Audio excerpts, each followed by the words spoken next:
Nothing, baby. Let's go. That's the world now. That's the whole world. Welcome to the Lone Star College Football Show. I'm your host, Chris Daly.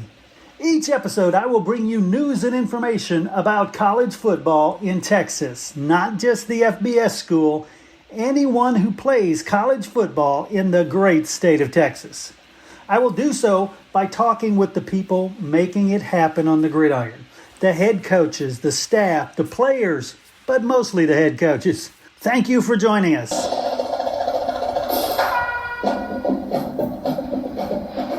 Looking to boost your company's marketing? Look no further than Fresh Media Works. Podcasting is the best way to promote your brand and increase your customer base. You can create your own show, be a guest on other podcasts, or advertise on existing podcasts to reach a valuable audience.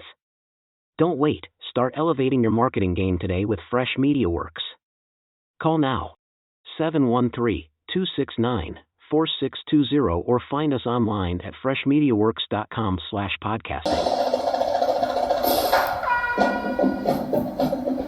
After a huge 42-31 victory over Baylor for the team's first ever win over a Power 5 opponent, this is Texas State head coach G.J. Kinne's post-game press conference. Well, that was pretty fun. Told the guys a new era of Texas State football. I think those guys came out with a bang. They believed from the moment I got here.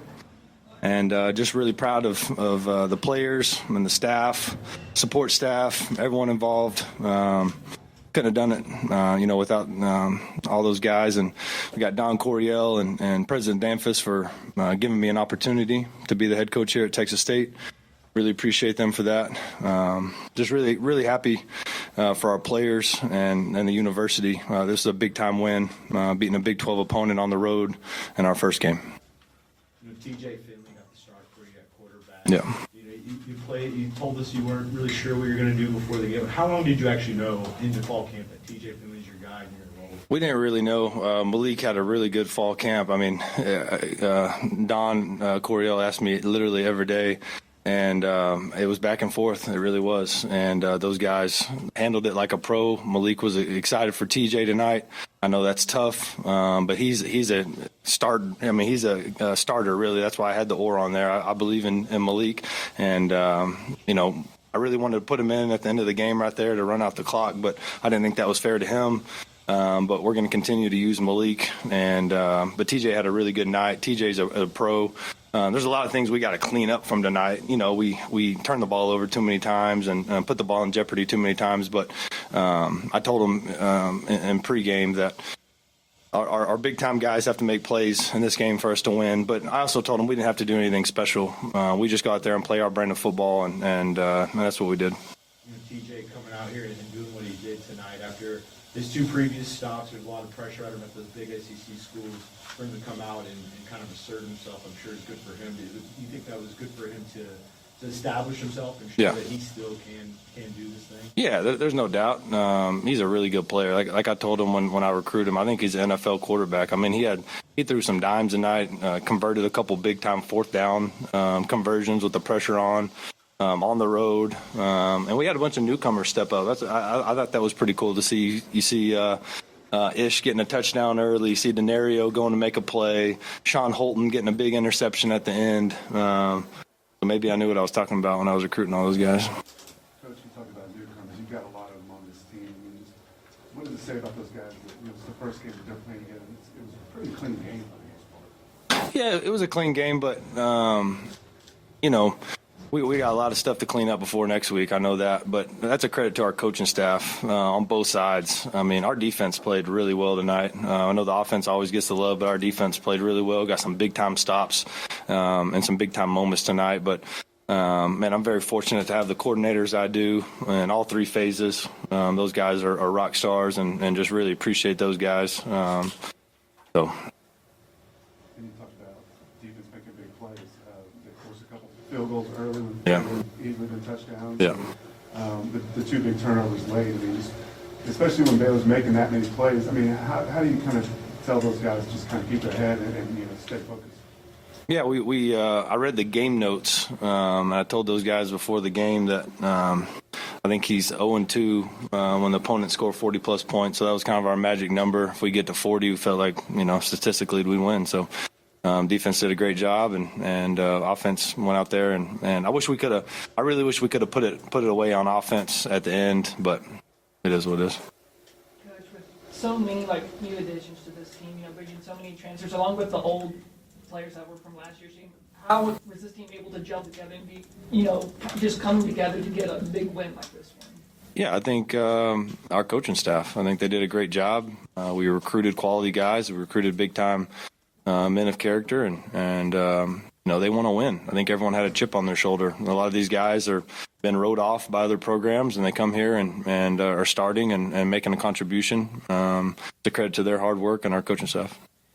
Go back to that defense, even though Baylor was getting kind of those chunk plays, they came up with big fourth down stops. Yeah. Those really two big turnovers at the end of the game. What was it about that defense that able, being complementary to that offense? Yeah. Those guys just played with a lot of heart.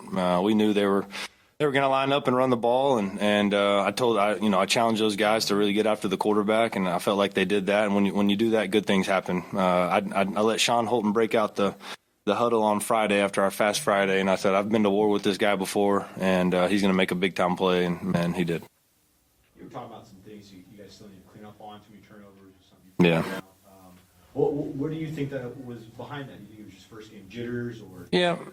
Yeah, first-game jitters, playing a bunch of backs. Quarterback hasn't been hit. I don't even know when the last time TJ played. He hadn't been hit in a while.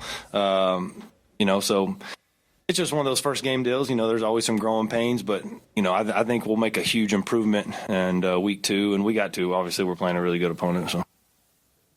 Obviously it's a big win, very first game of the season. Yeah. But, you don't want to – there's a lot of season left. You don't want to get too high after Yeah. just the very first game. So how do you kind of bring these guys back down to earth? Yeah, we play a quality opponent next week, and we'll have to be ready. Hopefully we didn't get too banged up, and we'll be able to go out there and put on another good performance. Coach, what does it mean, for this program that had, since the FBS has been struggling to finally get over the hump? What does it mean getting that very first Power 5 win over a quality opponent such as Baylor? I think it means a lot. I'm just really appreciative of President Danfus and Don Coryell for giving me an opportunity. And they believed in me, and I wanted to repay them back. And we got to work the moment we got the job here. And once again, credit to the staff and the administration and our players, man. Just we got a great group in there and really special group. So I'm just really excited for them. You mentioned wanting to clean up mistakes, right? How do you balance celebrating a big win like this and, focusing on those things as well? Yeah, we'll celebrate it for 24 hours, and we'll get back at it tomorrow. We'll watch the film and run and lift and walk through some corrections, and we're pretty good at that, so we'll be fine. This next game, very big rivalry between Texas State and UTSA. A lot of people at Texas State feel like UTSA is where they want to be. Obviously, the connection with you and Coach Traylor just. Even though we're fresh off of this win, how does Texas State go in preparing for UTSA, especially when in a rivalry game like this, the emotions get taken up almost to 20? Oh, yeah. Yeah, I'm sure our guys will be amped up. Their guys will be amped up now. They probably wouldn't have been if we wouldn't have won, but they'll be amped up now. So they're a really, really good team, top 25 team, and with a big-time head football coach and big-time staff. So we'll have to prepare like crazy and try to go in there and on the road again. Luckily, we'll be inside, so hopefully, it won't be this hot. So, it looked like you guys were kind of brought over that identity from Incarnate Word. How important was that when you were game planning tonight, that you wanted to maintain y'all's identity in that number one offense you had in the nation last year and replicating that at the FBS level? Yeah, I mean, we had the number one offense in the country. I don't know why we change it.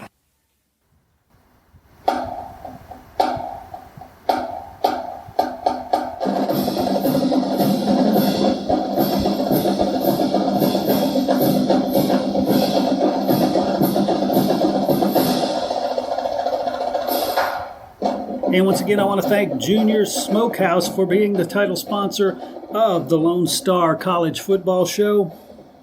I look forward to telling you more about them each and every episode. Hey, if you want coverage of your school or just want to give a shout out to your team, leave us a voicemail at 713-568-6361 and we'll play it out on the show.